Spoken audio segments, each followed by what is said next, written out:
Yeah. So welcome back to one more time again for your data structures concepts here. So we are going to start. The first part is completed where we have gone through something like what do you mean by data structures, and we have discussed about some important concepts related to data structures. Such something like we call it as a linked list there. So linked list. We discussed about stacks. We discussed about something called as queues and trees, etc. So all this we have discussed. Apart from that, we also discussed about abstract data type. Followed with that, we also discussed about what do you mean by algorithm, time complexity, and space complexity. Now, in this particular session, we are going to discuss about some of the important techniques for searching. So searching is plays a very important role. Like whenever you wanted to search anything, definitely you will be going for searching option, because if you have some 1 lakh records, suppose you want to search a name, in your section there are 60 students are available, that's fine, no big deal. I'm having an Excel sheet here which actually consists of around first year, second year, third year, and fourth years. So each section consists of 60, so 4 6 are 240 students list I'm having in my Excel sheet. Now, if I wanted to find a particular name from a particular person, I mean the details of a particular person, it becomes very difficult if I go one by one, right? From first year roll number 1 2 3 4, then second year roll number. It's very typical thing, and it is going to consume a lot of time. So what is the best part here is that we can perform searching. So I will use a search option and I'll simply type some unique name. Either I will type, unique key, you can say something like your roll number or maybe name. Name will not be unique because two people or three people might be having the same name. But whereas coming to the roll number, that will be unique. Like you people are coming from 20 batch, so you will be having 20 NM. So it will get consolidated now. Okay, it will be it will simply filter it up. So it will not touch the students who are who are present in your seniors like 19 NM, 18 NM, 17 NM. It is not going to touch because you people, because already I gave the 20 NM, so automatically it will try to search from all the 20 NM list whatever I'm having. Further, as I keep on adding that particular roll number, so as soon as I give all the 10 digits, immediately that particular cell will get highlighted and I'll get that particular data. So in case if that particular cell is not available, let us suppose that roll number is not available, maybe that person has been detained.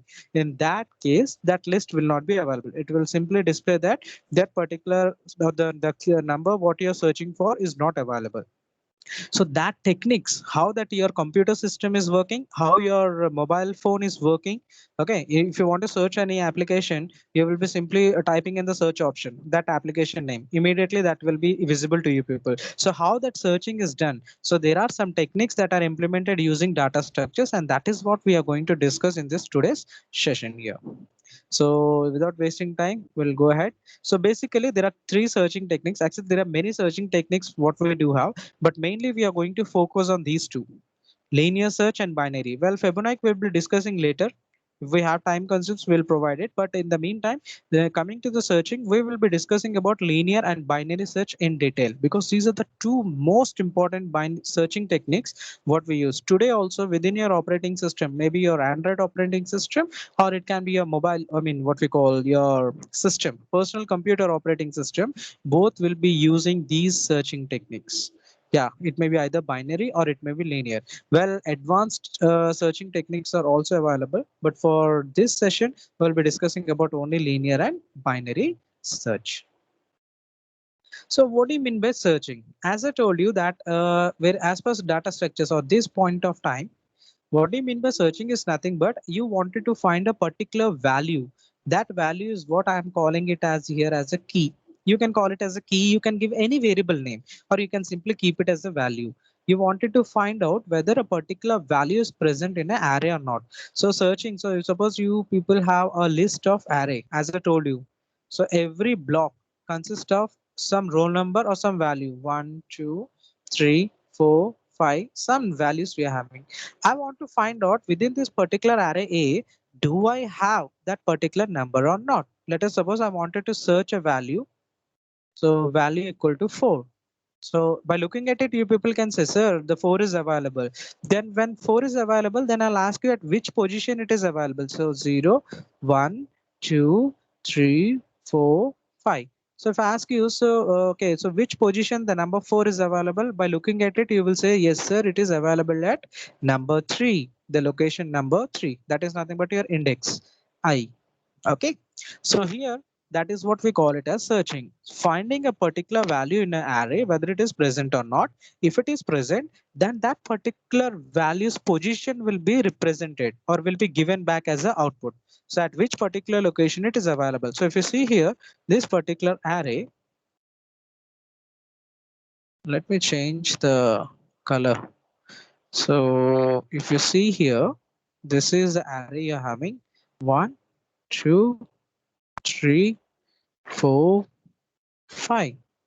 So 0, 1, 2, 3, 4. So first of all, we'll search whether this particular value 4 is available or not. If it is available, then the system will be displaying this particular number, the position. So it is available at A of 3, the location called A of 3. This is an array defined by a variable A. So at A of 3, that value is present which we are searching. So in case if the value is not available, then it will simply display that that particular value is not available within that particular array. So that is what we basically call it as searching. So that is what is saying the second one. So if the value is available, then our search is successful.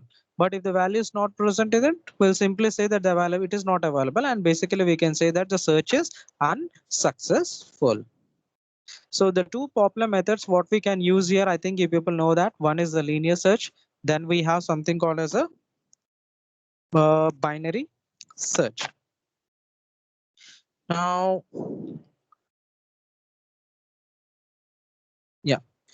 So coming to the particular note here in this particular thing, what we can say is the algorithm that should be used depend entirely on how the values are organized. Well, what he means to say here is in this particular screen, since I am placing the arrays here, right? There are some preconditions. What are the preconditions are whatever the values I'm storing within this particular array, they should be either in a sorted order. Either they should be in a sorted order. If they are not in a sorted order, like something 3, 2, 4, 7, 1, 5, something like this. If they are not in a sorted order, then based on that, the searching technique will be different. Okay, so let's see which searching technique is for unordered list and which one is for sorted order. We can see here.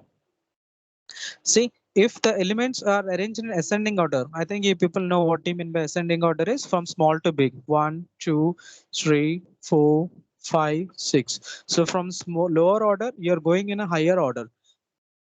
If you are arranging the values in this way in the array, that is sorted order, ascending order, then binary search is the best one to apply. So if all the elements are present in a sorted order, then you apply a binary search, then that will be acting as a very best search when compared to the other, whatever the searches we do have. This is what comes under this particular thing. We will see these are very interesting searching techniques we have, linear and binary. So let's go ahead with the first one. We call it as a linear search. We also call this linear search as a sequential search. Why? Because one by one, what exactly does it? So within the array, when you have the values like this 1, 2, 3, 4, and the value which you wanted to search key equal to 4. So this particular value will be searched with every option, every element present in the array until that element is been identified. So 0, 1, 2, 3. This is array E. So until this particular value, we are getting it within this particular array. Till then, it will keep on searching one by one, going to each and every individual block. So first it will go for A of 0. Okay, first it will search whether 4 is equal to A of 0. What is the value present in A of 0 here is 1. So is 4 is equal to 1? No, condition fails. Then it will go to the next one. So 4 equal to A of 1. So what is the value present here? 2. So is 4 is equal to 2? Condition fails. Again, it will go and it will increment the value. It will go to the next position, that is A of 3. So whether 4 is equal to A of 3? No, the condition again gets failed because A of 3 consists of 3. So 4 is equal to 3. No, the condition again is getting failed. And finally, again, one more increment here. Then 4 is equal to A of 4. Well, A of 4 consists of the value which we require, 4. So you got the search. So now what it is going to display you back? The position. So this 4 is located at position I equal to 4. So at position 4, this particular value is available. That is what he, sorry, at position 3, I'm sorry. at position 3, it is going to find it. Okay, here only you people will be getting it. So here it is a of 2. So this is the way it is going to do. I will explain it with the example one by one so that in a sequential way so that you people can understand it easily. So this linear search is a very easy technique what we have. Simply searching each and every element present in a particular array and telling whether that particular element is available or not. If that element is available, simply display the position of that particular. That is nothing but the index value. That's why it is called as a sequential search. Now how it works? As I told you, it works by comparing the values which we wanted to search with every element present in the 4. So like as I have taken here something called as 4 now, this 4 will be searched with every element present in this particular array until we are getting it 1, 2, 3, 4, 5. So every element it will check one by one. And then finally, if the value is available, it will display the position, that is 0, 1, 2. So third position will be displayed, or else it will say that the values that particular thing is not available. So it is mostly used for, this is what I wanted to focus on. Whenever you're having unordered list, means it is not in a sequential. Okay, I have taken here as a sequential way here. You people can take it in a unordered way.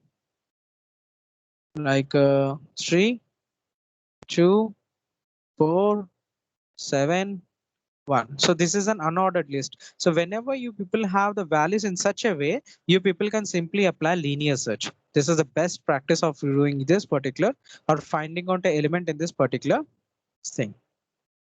So let's take an example so that I can tell you how exactly it works. So here I'm taking an array. The name of that array I'm representing with something called as A.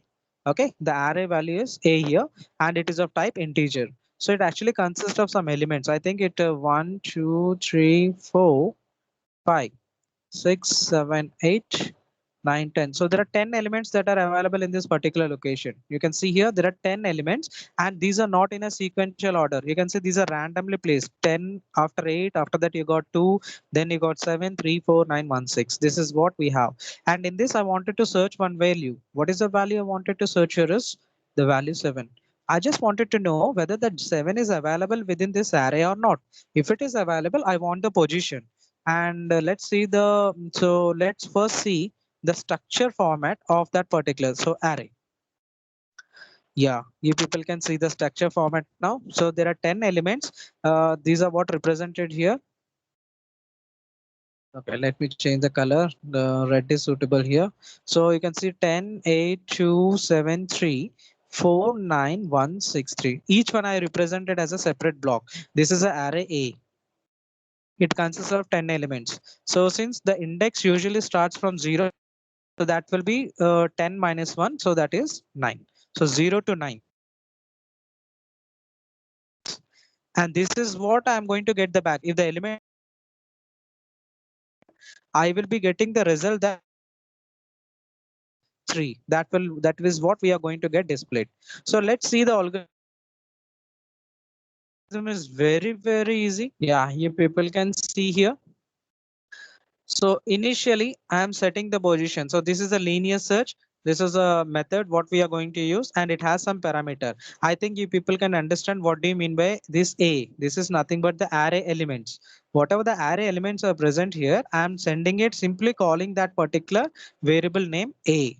What do you mean by n here is nothing but the number of elements that are present. How many elements are present here? 10. So value, this value is nothing but the value which we are trying to search. What is the value we are trying to search here is number 7. So these are the three parameters that are most important when you're performing this. Well, basically, you people can write within a main method without calling this method. If you want to separate, as I told you, if you are implementing abstract data type, then definitely you have to write this logic separately from your main method, like we have discussed in the previous session, right? Like factorial we have separated now. Same way you people can separate this linear search and keep it aside in a separate file, and that file you can use it in your main method. That is what he means to say. And whenever you're using this separately then as a method, then definitely you have to pass three different parameters here. First one is something called as array, the name of the array in which you people have stored the elements, the total number of elements what you have. In this case the total number of elements is 10, and the value which you wanted to search. What is the value we want to search here? The number 7.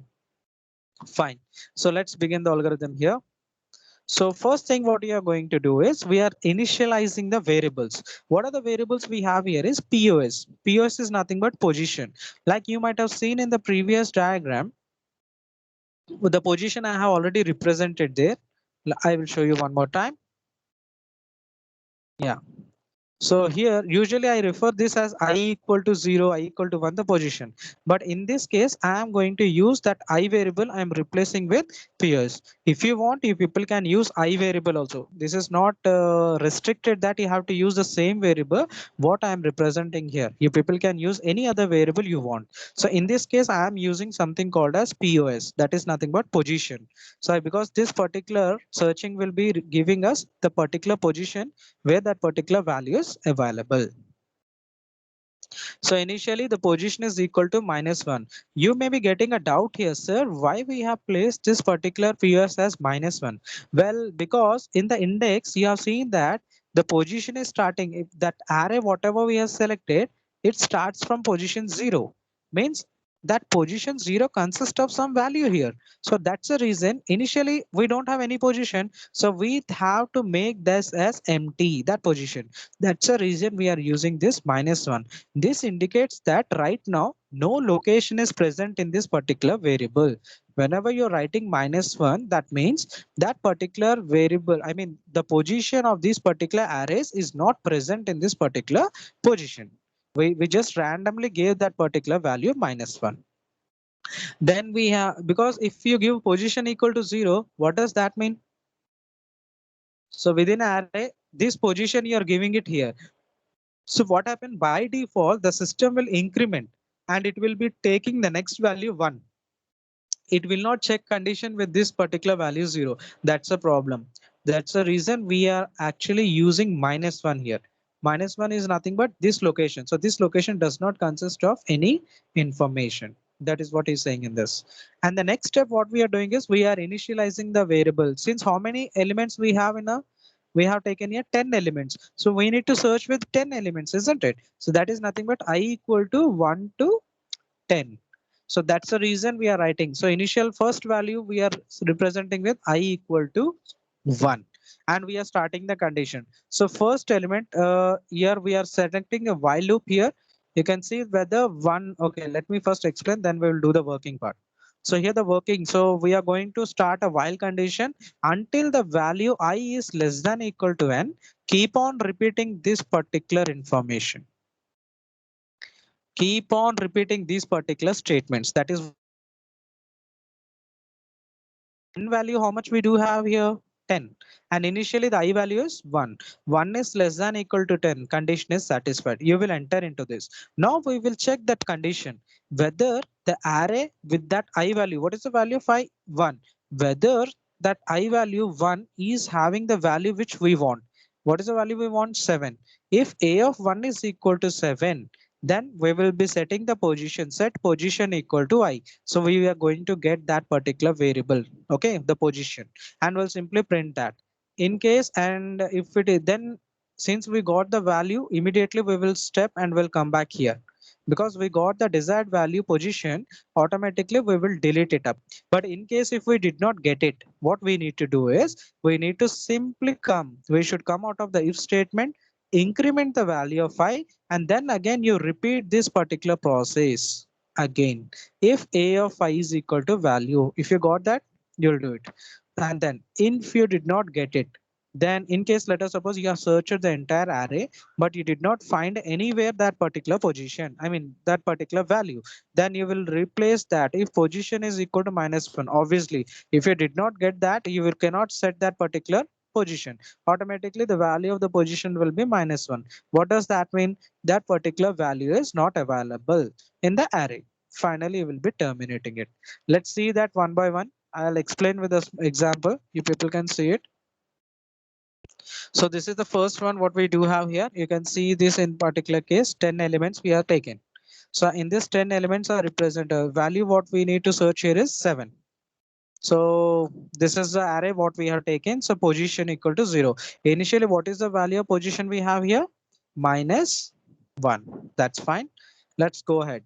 Now I'm going to set the value of I equal to 1 and I am going to start. Sorry, actually it should start with 0. It should actually start with 0 and then it should be something like I equal to n minus 1 you can take. In this condition, what I have taken it. Okay. In this condition, you can represent like this. I equal to 0, I less than equal to n minus 1, that is 9.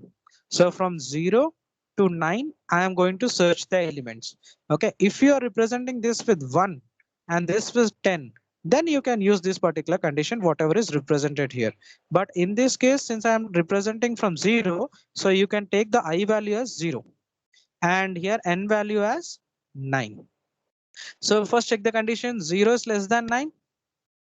Is 0 less than 9 here? Obviously, it is less than 9. So what we are going to do, we'll simply enter and we'll check the condition. We'll go for the next step. What is that? If a of I, what is the value of I? 0 initially. If a of 0 is equal to value, what is the value we want to search here? 7. So first check out in a of 0, what is the value we do have? So this is a. So a of 0, I'm having a value called as 10. Is 10 is equal to 7 here? No. So the condition failed here. So once the condition failed, what we had to do? We had to end it. End if. Then come to the next step. So what is the step here? I equal to I plus 1. What is the initial value of I we have? 0. So 0 plus 1, now the I value will become equal to 1. So I value now became 1 here. Now again, you have to repeat this particular process. After incrementing the value of I, you will be coming back again to here and you will search it. Now again, let's suppose what is the value we have? A of 1 is equal to 7. So what is the value we that is present in A of 1? 8. Is 8 equal to 7? No, again the condition failed. You will be coming out of this if statement. So here we are ending if. So we'll execute this statement here. So we will be executing this statement, set I equal to I plus 1. So now the value of I is 1. So I equal to 1 plus 1. What is the value I'm getting here? 2. Again, you will start searching here. So what is the value we are going to get here? If a of 2 is equal to 7, the value we wanted to search. What is the value present in a of 2 here? 2. So is 2 is equal to 7? No, the condition failed. So again, you will be skipping that if statement. And where you are coming back, you will be coming to this particular location. Set I equal to I plus 1. Now, what is the value of I right now here? 2. So 2 plus 1. So what you are getting here? I equal to 3. So now this time I'm going to search with 3. So I'm going to search whether A of 3 is equal to 7. So if you see here, the value of A of 3, we are having 7. And this is what we are searching. Now this time the condition is true. And once this particular condition is true, what we need to do? Set position equal to I. So set position equal to I. What is the value of I here? This one. So 3.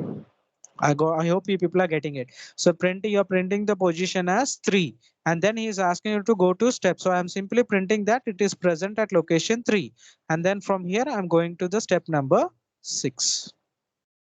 Simply I'm exiting from that particular location. So this is the way how your linear search actually works.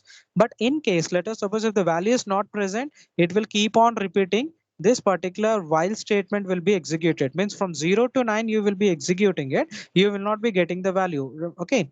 And finally we will search. So the position of value will not change. It will be -1.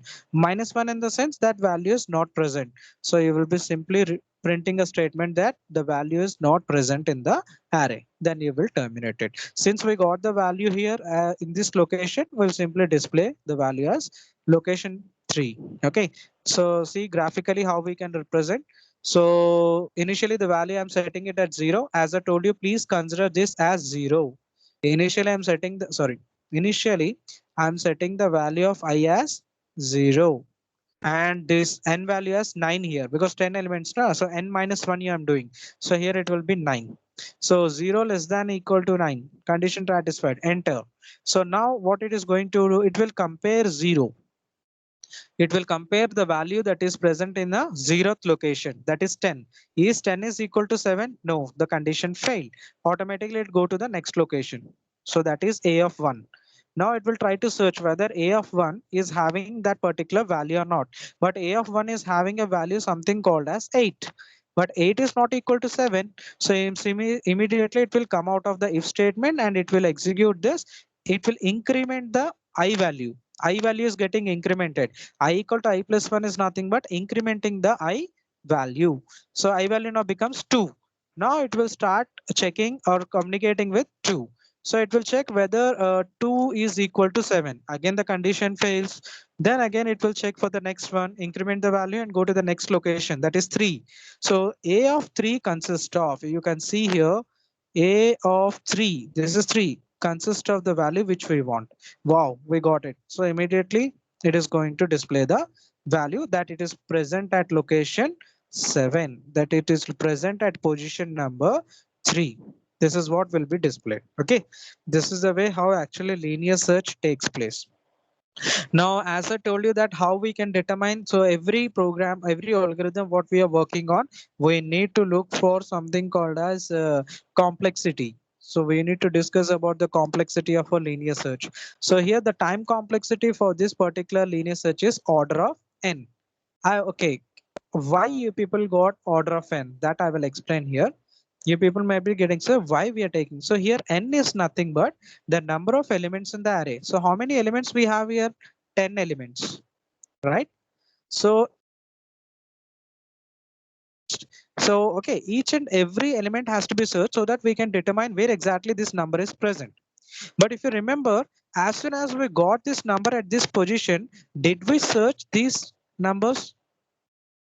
Did we search these particular boxes? No. Why? We got the result here. So there is no need of searching these particular locations. We simply ignored it. So based on that, so here it depends upon the time complexity, depends upon the way we are giving the input.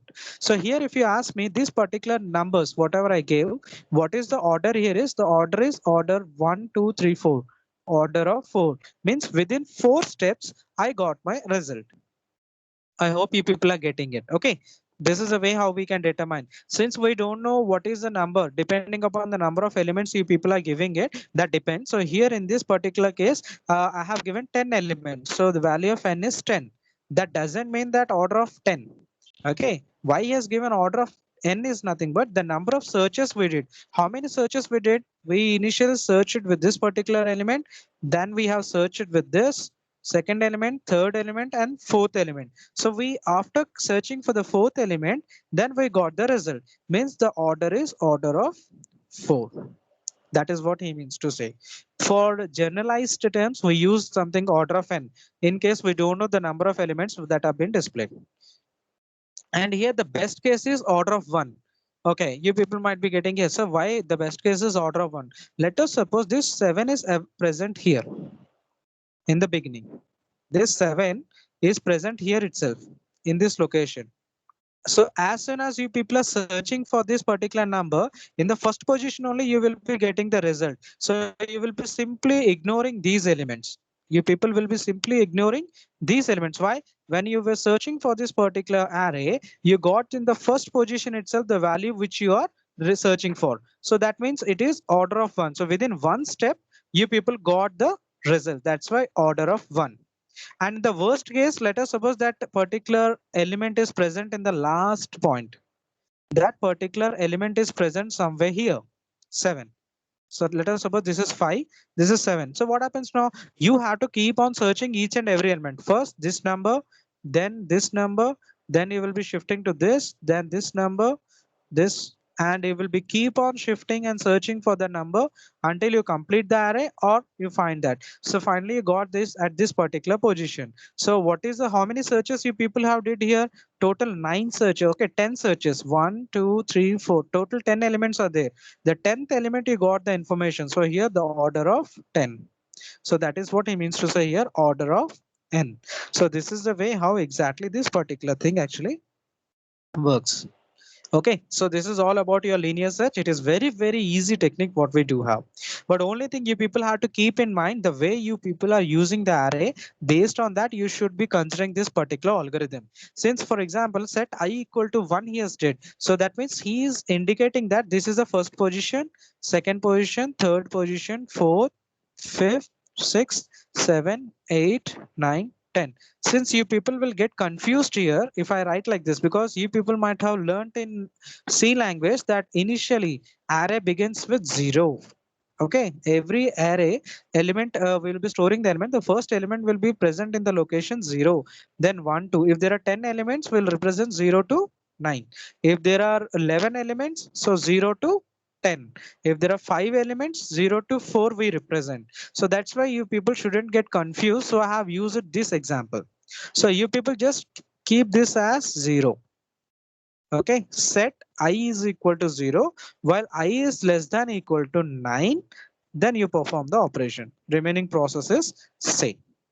I hope you people have understood. This is all about for your linear search. So in the lab session, I will be explaining, I will be creating. So using the same logic, what we have written here, we will be seeing how the program works. Okay. So in the next session, or maybe during the lab sessions when we are taking it up, I'll explain you people this entire program. I'll write the code, I'll execute, and I'll show you how exactly it works. And even I'll show you how the same logic, how we have represented in that particular thing. So in the next part, what we have is something we call it as binary search. Well, coming to this particular binary search, we shall discuss this in the next session, okay? Because we require a little more time in order to discuss this. So I will be explaining this. This also I'll explain with the help of an example. So we do have an algorithm for this, and very nicely we have represented everything, so you people can easily understand this particular concept. Okay, so this binary search we'll discuss in the coming session. Along with that, we'll try to cover the third part. We will start something called as sorting techniques. So in the for timing, you people just keep watching this particular videos. So this is all about for today's session. Thank you for watching.